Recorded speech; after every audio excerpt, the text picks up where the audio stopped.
مسیحیت میں طلاق کے بارے میں جو رائے دی جاتی ہے وہ بالکل بائبل کے عین مطابق نہیں ہوتی۔ بہت سے لوگ اس بات پر بہت سی، جسے ہم جلیبیاں کہہ سکتے ہیں، کہ ایسی باتیں کرتے ہیں، اوٹ پٹانگ بولتے ہیں، کیونکہ ان کو نہ تو صحیح بات کا علم ہوتا ہے اور نہ ہی وہ صحیح بات جانتے ہیں اور نہ ہی جاننے کی کوشش کرتے ہیں۔ آج ہمارا ٹاپک جو ہے وہ بھی یہی ہے کہ کیا اسلام اور مسیحیت میں طلاق کا جو حکم اور طلاق کے بارے میں جو تمام باتیں ہمیں ملتی ہیں ان میں کیا فرق ہے، اور اصل میں اس کے بارے میں جو ہمارا مین ٹاپک اس ٹاپک کے پیچھے ہے وہ یہ ہے کہ اسلام نے ایسا کیا دیا ہے انسانیت کو جو اس سے پہلے کہ مذہب نہ دے سکے، اور مسیحیت کے بعد اور بائبل کے بعد اور حضرت عیسیٰ کے بعد کسی اور رہنما کی، کسی اور کتاب کی اور کسی اور انسان کی جس کے نبی ہونے کی ہمیں سرے سے کوئی دلیل نہیں ملتی۔ آخر کیا ضرورت تھی، اور قرآن مجید نے ایسا کیا نیا دیا انسانیت کو جس کی وجہ سے ایک وسیع اور واضح کتاب کے بعد قرآن مجید کی ہی کیوں ضرورت پڑی۔ اور جب ہم طلاق میں دیکھتے اور سوچتے ہیں تو ہمیں بائبل بالکل واضح اور منفرد انداز میں یہ بتاتی ہے کہ طلاق ایک ایسا عمل ہے جس کی وجہ سے دو گھر اور ایک رشتہ ٹوٹ جاتا ہے، جو کہ ایک بہت ہی نازک رشتہ ہوتا ہے جسے ہم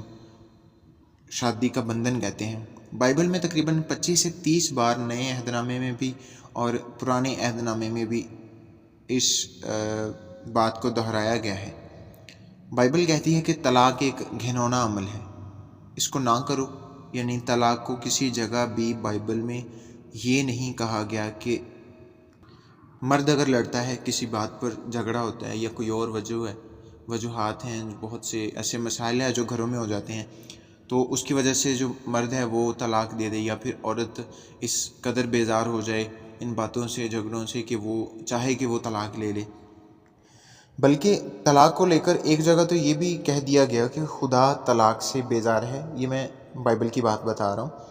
بائبل میں اس ایک جگہ پر، یہ ایک مقام پر یہ کہا گیا ہے کہ خدا کہتا ہے کہ میں طلاق سے بیزار ہوں۔ بائبل میں آپ جب تمام سننے والے حضرات اور جاننے والے حضرات ان حوالوں کو پڑھیں گے تو آپ لوگ خود جان جائیں گے کہ اصل جو میں بول رہا ہوں کیا وہ بس بات ہی ہے یا سچ میں ایسا لکھا ہے، کیونکہ میری باتیں اور میرا کلام جو میرے منہ سے نکلے گا اور جو میں لوگوں کے سامنے رکھوں گا، اصل میں وہ سب باحوالہ ہوگا۔ اس میں کوئی بھی بات ایسی نہیں جس کو کوئی رد کر سکے، کیونکہ میں وہ بات کروں گا جو عام آدمی کی بھی سمجھ میں آ سکے، اور وہ جان سکے اور وہ سوچ سکے کہ آخر مسیحیت کے بعد اسلام کی کیوں ضرورت پڑی، اور بائبل کے بعد کیوں قرآن مجید کی ضرورت پڑی۔ بائبل کہتی ہے کہ طلاق نہیں ہونی چاہیے۔ اس کے لیے تمام حوالہ جات میں آپ کے سامنے رکھتا ہوں۔ متی کی انجیل، اس کا 5 باب اور 31 اور 32 آیت، مرکز 10 باب 2 سے 8 آیت، لوکا 16 باب 18 آیت، ملاکی نبی کا صحیفہ پرانے عہد نامے سے 2 باب 16 آیت۔ جب ہم اس کو پڑھتے ہیں تو ملاکی نبی کا جب ہم صحیفہ پڑھتے ہیں 2 باب کی 16 آیت میں، تو اس میں لکھا ہے کہ خدا بیزار ہے۔ خدا کہتا ہے کہ میں تنگ ہوں طلاق سے۔ یعنی بیزار کا مطلب ہے کہ بہت ہی مجھے کراہیت ہے، مجھے نفرت ہے طلاق سے۔ اس کا مطلب ہے کہ بائبل کا خدا نہیں چاہتا کہ طلاق ہو، کیونکہ اس سے گھر اجڑ جاتے ہیں، اور خدا نہیں چاہتا کہ جس انسان کو اس نے اپنی شبیہ پر پیدا کیا ہے اس کو اس طریقے سے اذیت پہنچے، اور جس رشتے کو اس خدا نے خود بنایا ہے وہ اسے ہی خود توڑ دے۔ خدا بالکل ایسا نہیں چاہتا۔ ان تمام باتوں سے ایک اور بات بھی واضح ہوتی ہے کہ بائبل نے اور خدا نے عورت کو محافظت دی، اسے عزت دی اور اس کے مقام کو گرایا نہیں، جیسا کہ ہمارے قریبی مذہب کے لوگ یعنی دین اسلام کے لوگ کرتے ہیں۔ پورے کے پورے قرآن مجید میں کہیں بھی یہ نہیں ہمیں ملتا کہ طلاق نہ دو، بلکہ جب بھی ہم یہ تمام باتیں، ان کو اگر ہم گوگل پر دیکھ لیں، ان کو ہم قرآن مجید میں سے دیکھ لیں، تو ٹوٹل ہی میرے خیال میں کوئی 5 یا 6 آیات ہیں جن میں طلاق کے بارے میں ہمیں بات ملتی ہے، اور وہ بھی ان میں بھی بس یہاں تک محدود ہے کہ جب تم طلاق دو، بار بار ہمیں یہی دیکھنے کو ملتا ہے، جب تم طلاق دو، یعنی یہ ایک سورہ بقرہ کی آیات میں بھی ہمیں ان طلاق کا ہمیں ثبوت ملتا ہے کہ کس قدر طلاق کو، اور کہا بھی یہ جاتا ہے کہ جب تم طلاق دو، یعنی جیسے ایک لازمی عمل سمجھا جاتا ہے۔ اور دین اسلام میں تو طلاق کا یہ نظام ہے کہ جب کوئی شخص 3 بار عورت کو طلاق کہہ دے تو وہ اب ایک نہیں رہے، وہ جدا ہو گئے، اب وہ ایک ہو ہی نہیں سکتے۔ اب وہ شوہر اگر اپنی بیوی کو دوبارہ اپنے پاس رکھنا چاہے گا تو اس کے لیے اسے کیا کرنا ہوگا؟ اس کے لیے اسے حلالہ نامی اذیت سے گزرنا پڑے گا۔ یعنی ہمارے علماء جو ہمارے رہنما ہیں، جو ہمارے دین اسلام کے رہنما ہیں، ہمارے مولوی صاحبان اسے ایک طریقہ بتاتے ہیں۔ جب وہ آخر کار اپنے رہنما کے پاس جاتا ہے کہ وہ ان سے پوچھے کہ اب وہ کیا کرے، کیونکہ اس نے تو غصے میں آ کر اپنی بیوی کو طلاق دے دی، اور اب وہ کیا کر سکتا ہے کہ وہ ایسا کیا کر سکتا ہے کہ وہ دوبارہ اس کے پاس جا سکے یا پھر وہ دوبارہ اپنی بیوی کو اپنا سکے۔ تو پھر وہ جو دین اسلام کے رہنما ہوتے ہیں وہ اسے ایک طریقہ بتاتے ہیں کہ تم قرآن و سنت کے حساب سے پہلے اپنی بیوی کی شادی یعنی نکاح کسی اور آدمی سے کراؤ، تو پھر اس آدمی کے ساتھ عدت کا وقت پورا ہو، اور پھر وہ آدمی اسے طلاق دے، اور پھر تم اس سے دوبارہ شادی کر سکتے ہو، یعنی نکاح کر سکتے ہو اور اسے اپنا سکتے ہو۔ یہ ہے حلالہ نامی اذیت۔ پہلے تو طلاق شوق سے، اور پھر یہ اذیت جسے حلالہ کہتے ہیں۔ اب وہ آدمی سوچتا ہے کہ میں تو جھگڑے کے غصے میں آ کر طلاق دے دی، اب کیا کروں میں، کیونکہ وہ مولویوں کی کہانیوں میں پھنس جاتا ہے۔ اور آخر کار پھر ہوتا کیا ہے؟ اور آخر کار اسے اس حلالہ نامی اذیت سے ہی گزرنا پڑتا ہے۔ اور ان سب میں یہ سب اذیت اور کسی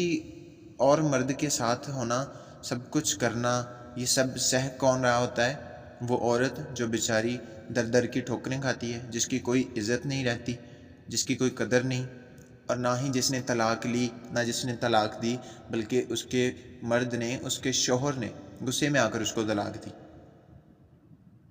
اور اس عورت کو کوئی اہمیت نہیں دی جاتی، جس کی کوئی زندگی نہیں۔ اور یہ طریقہ کس کا ہے؟ یہ طریقہ دین اسلام کا ہے، اس مذہب کا ہے جسے صدیوں سے یہ سمجھا جاتا رہا ہے کہ یہ سب سے بہتر ہے، لیکن حقیقت کچھ اور ہی ہے۔ جب ہم حقیقت کی طرف دیکھتے ہیں تو وہ ہمیں کچھ اور ہی ملتی ہے۔ حقیقت تو یہ ہے کہ دین اسلام سے پہلے مسیحیت میں طلاق سے خدا بیزار ہے، وہ طلاق کو اچھا نہیں سمجھتا، کیونکہ اس سے گھر ٹوٹ جاتے ہیں۔ اور پھر یہاں تک کہ اگر کوئی کسی ایسی عورت یا کسی ایسے مرد سے شادی کرتا ہے جو طلاق یافتہ ہے، یا جس کے پہلے نکاح ہو چکا ہے یا شادی اس کی ہو چکی ہے، تو بائبل کے مطابق تو اگر کوئی ایسے شادی کرتا ہے تو وہ بائبل کے مطابق ہی زانیہ کہلاتا ہے۔ یہ ہے بائبل کا قانون۔ یعنی یہ سزا اس لیے ہے کہ لوگ اس بات سے ڈریں کہ طلاق دینی ہی نہیں، اور نہ ہی کوئی ایسا کام کرنا ہے جس سے طلاق ہو۔ لیکن دین اسلام میں تو کہا گیا کہ جب تم طلاق دو، اس کا مطلب ہے کہ معمول سمجھا گیا اس بات کو۔ اور مزے کی بات پتہ کیا ہے؟ مزے کی بات یہ ہے کہ حلالہ نامی اذیت میں صرف عورت کو یہ سب کرنا ہے، مرد اپنی جگہ پر ہے، وہ ٹھیک ہے، اگر طلاق بھی اس نے دی ہے تو وہ ٹھیک ہے اور وہ اپنی جگہ پر ہے۔ حلالہ اگر کرنا ہے تو حلالہ عورت نے کرنا ہے، یعنی وہ کسی اور مرد کے ساتھ سوئے، کسی اور مرد کے ساتھ شادی کرے، ٹھیک ہے، اس کے ساتھ 3 مہینے عدت کے جو ہیں ان کو پورا کرے، اور پھر اس سے طلاق لے، یعنی ذلیل ہوتی پھرے جہاں در در سے کبھی کسی کے پاس کبھی کسی کے پاس۔ تو مرد اپنی جگہ پر ہے، وہ بالکل ٹھیک ہے۔ یہ ہے دین اسلام میں جو عورت کی اہمیت ہے، کیونکہ عورت تو غلام ہے۔ اسلام میں مرد کو جنت میں بھی 70 حوریں ملیں گی، کہ اگر کوئی مرد مومن مسلمان جنت میں جاتا ہے تو اسے وہاں پر جا کر انعام کے طور پر 70 حوریں ملیں گی۔